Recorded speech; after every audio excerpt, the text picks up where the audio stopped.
ครับหลังจากที่เขาได้เรียนอักขระละนาไปหมดแล้วนะครับหมดละก็อักษรอักขระในวรรคนะครับ25ตัวนะครับกาขากาขังะจะชาจะชายะละตะละทะดะละทะละนะทาทะตาทานะปะพะปะพามะนะครับ25ตัวนะครับแล้วก็มีอักขระนอกวรรคนะครับ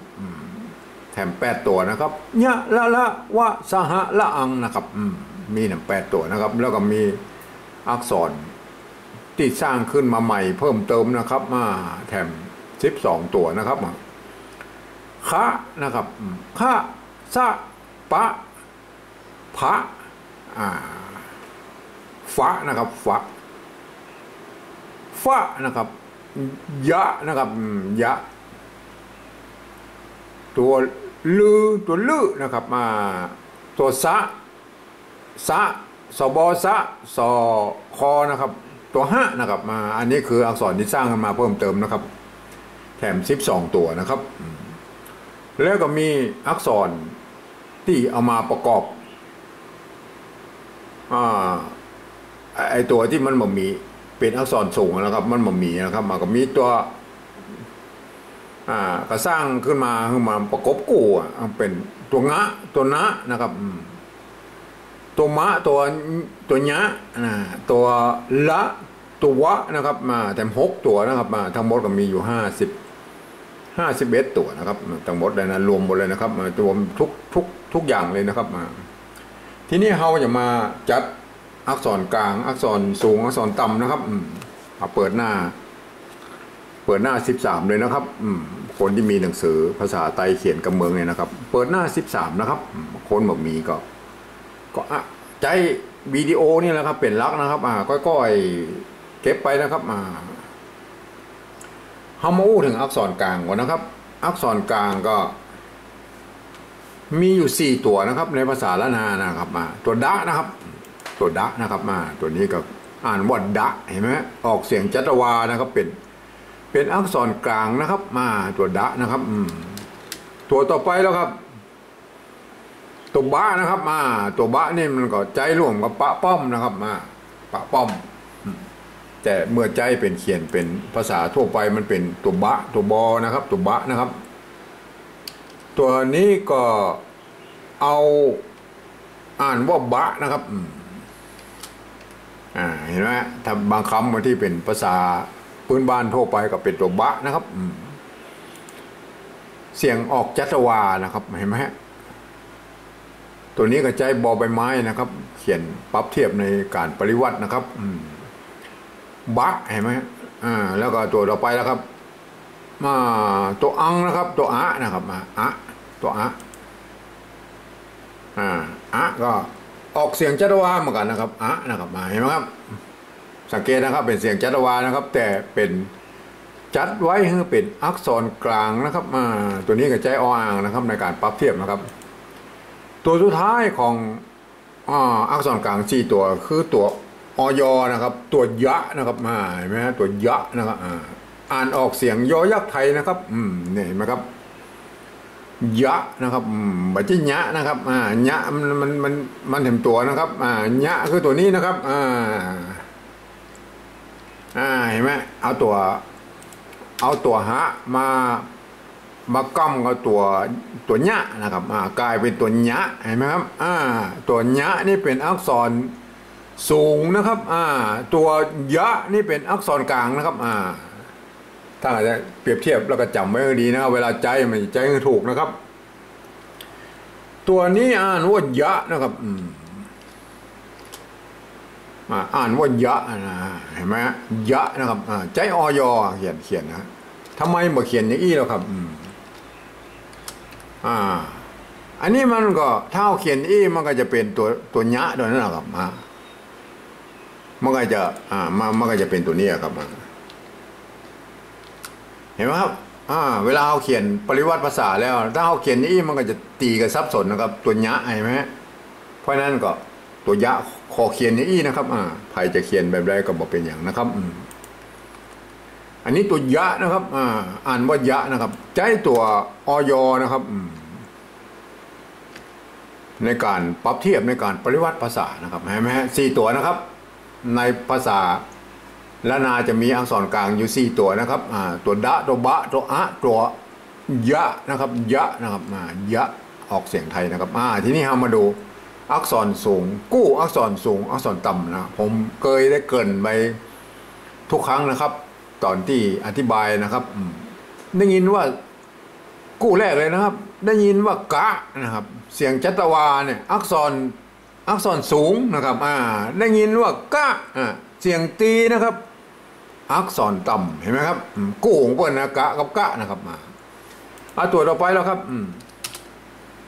กู้ต่อไปก็คือตัวคะนะครับเห็นไหมตัวคะกับกู้กับตัวแรกกู้ตัวคะนะครับคะกับกู้กับคะนะครับคะกับกู้กับคะนะครับตัวกู้บนนั้นตัวคะนะครับตัวคะอันนี้คือดั้งเดิมในภาษาบาลีนะครับและตัวค่าที่สร้างใหม่หรอครับตัวค่าที่สร้างใหม่ก็คืออันนี้ก็เสียงค่าเหมือนกันนะครับเนี่ยค่าคอคนนะครับเห็นไหมครับตัวค่าคอคนที่สร้างมาใหม่นะครับอันนี้ก็กู้กันนะครับก็คือเสียงนะครับเอาเสียงว่านะครับตัวค่านี่ก็สร้างมาใหม่มาเทียบเท่าขอขวดเนี่ยนะครับเทียบเท่าขอขวดมันมีตัวเห็นไหมครับตัวคะนะครับตัวนี้ก็คะตัวนี้ก็คะนะครับออกเสียงจัตวานะครับเป็นอักษรสูงนะครับตัวนี้ตัวคะนะครับขอระฆังนะครับตัวคะคอคนนะครับเห็นไหมเสียงตีนะครับอักษรต่ำนะครับท่านจำไว้นะครับเวลาผ่านเสียงท่านจะใจได้ถูกนะครับเวลาผมอธิบายตอนผ่านเสียงนะครับประกอบคำผ่านเสียงเนี่ยท่านจะใจตัวไหนนะครับ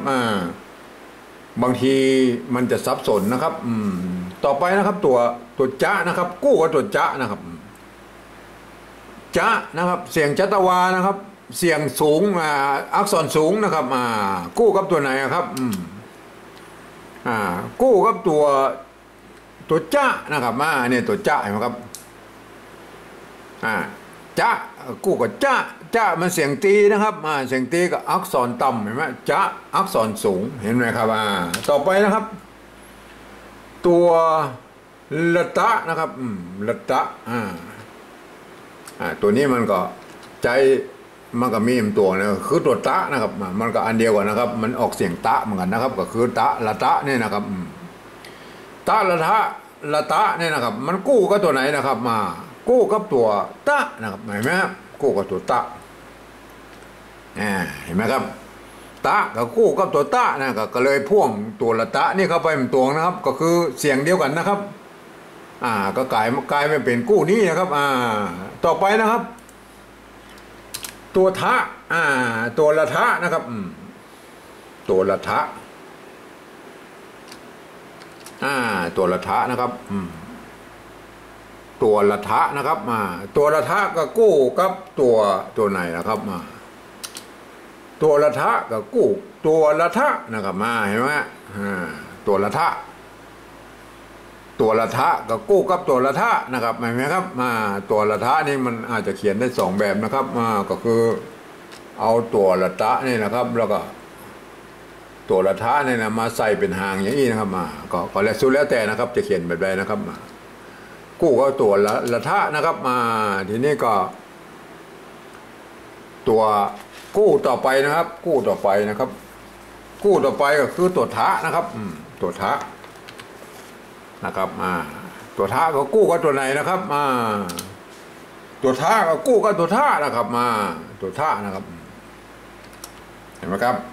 ตัวทะกู้กับตัวทะนะครับเห็นไหมครับตัวละทะ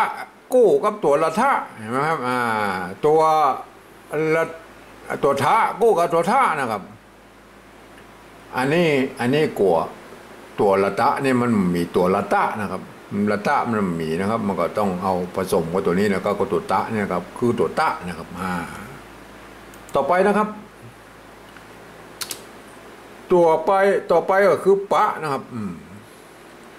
ปะนี่หรือนะครับปะป้อม ปะป้อมหรือนะครับไม่ใช่ตัวบะนะครับตัวนี้นะครับเห็นไหมตัวบะมันอยู่เป็นอักษรกลางนะครับอันนี้ตัวปะป้อมหรือปะหางยาวนี่นะครับกู้กับตัวไหนครับ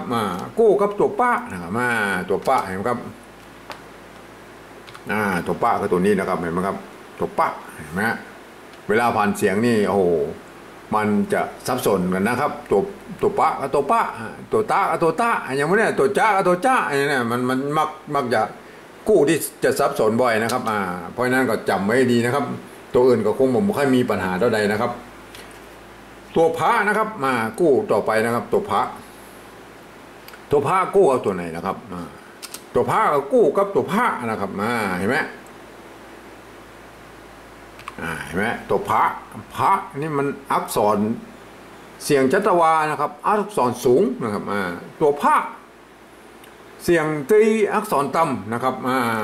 ตัวต่อไปแล้วครับตัวต่อไปนี่ตัวซะนะครับตัวซ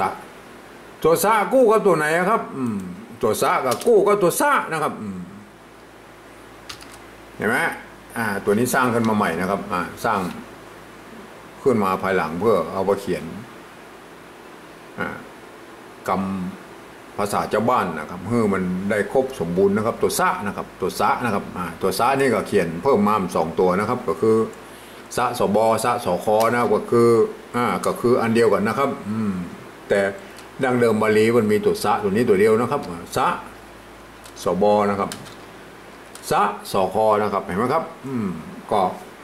ก็ถือว่าเป็นเสียงซะเหมือนกันนะครับอันนี้ซะกับกู้กับซะนะครับต่อไปนะครับตัวฮะนะครับตัวฮะกู้กับตัวไหนครับ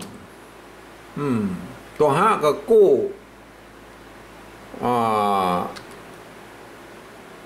ตัวฮะนะครับอันนี้ฮะในหมายว่าตัวละเขียนแทนตัวฮะนะในภาษาดั้งเดิมนะครับมันออกเป็นฮอนะครับฮะหรือนะครับและนะครับตัวฮะที่สร้างขึ้นมาใหม่นะครับนี่จะอันนี้ไม่ใช่ตัวละนะครับตัวฮะนะครับถือว่าเป็นตัวฮะนะครับเอามาเขียนแทนตัวฮะในภาษาโบราณนะครับตัวฮะนี่ก็คือเอามาเขียนในภาษาละนากำเมืองชาวบ้านนะครับ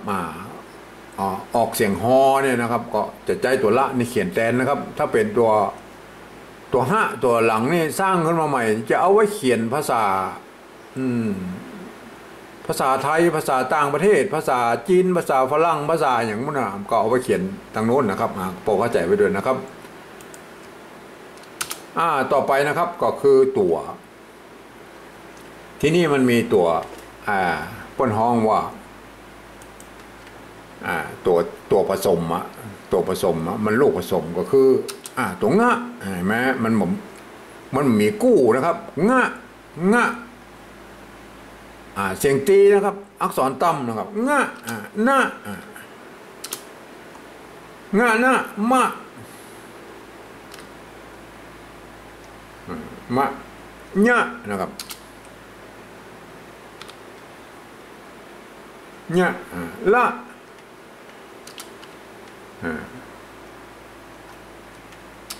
วะนะครับวะเห็นไหมครับญะละวะนะครับทีนี้เรามาดูตัวงะก่อนเลยนะครับเนี่ยได้มันมีตัวงะครับมันมีตัวงะเนี่ยได้ครับก็เอาตัวหานี่แหละครับเอาตัวหาเนี่ยมาตั้งนะครับเอามาเป็นกล้ำนะครับกล้ำเอาตัวงะไปไว้ในลุ่มนะครับเห็นไหมตัวหานี่นะครับแล้วก็เอาประกอบเอาตัวงะมากำเอาไว้ทั้งลุ่มนี้นะครับเพื่อมันเป็นตัวงะอย่างนี้นะเห็นไหมครับเป็นตัวงะแล้วนะครับได้อักษรสูงมาแล้วครับเห็นไหมครับเต็มตัวแล้วครับตัวหน้านะครับตัวหน้าเห็นไหมหน้าเสียงตีอักษรต่ำนะครับทำให้มันเป็นตัวหน้าเหี้ยนะครับก็คือเอาตัวฮะเอามากำตัวหน้านี่นะครับมากำเอาตัวหน้าไปอยู่ซ่อนไว้ทั้งรูปมุ้นเห็นไหมครับมันเป็นตัวหน้าแล้วนะครับตัวนี้เป็นตัวหน้านะครับเห็นไหมครับตัวมะนะครับก็เอาตัวหะนี่นะครับมากำนะครับตัวมะแล้วก็เอาตัวมะไว้รูปเป็นตัวมะแล้วนะครับเป็นตัวมะนะครับตัวหญ้าแล้วครับหญ้า หญ้าก็เอาตัวหะกับตัวหญ้าเนี่ยนะครับมาผสมกันนะครับมากั้มกันนะครับมากั้มไปซ้อนลมเอก็กลายซ้อนเป็นหางนะครับอันนี้หางหญ้านะครับก็กลายเป็นตัวหญ้านะครับหญ้านะหญ้าตัวหญ้านะครับตัวต่อไปก็คือตัวละนะครับเอาหามากั้มก็เอาแบงค์รูปนี่กลายเป็นตัวละนะครับไม่ไหมครับเป็นตัวละแล้วนะครับเห็นไหมตัวต่อไปนะครับตัวว่านะครับเอามากั้มกับตัวหาเนี่ยก็เอาแบงค์รูปเนี่ยเป็นตัววะอะไรไหมครับแม่ท่านจะได้กู้อักษรสูงอักษรต่ำแล้วนะครับต่อไปเราจะเรียนไม้ก่อนนะครับได้ครบหมดแล้วครับอักษรสูงอักษรต่ำแล้วนะครับท่านประจำไว้นะครับเสร็จแล้วเราจะได้ไม้นะครับเอาเรียนไม้ก็คือสระนะครับต่อไปแล้วก็เอามาผสมกันเลยนะครับผสมกันเลยนะครับ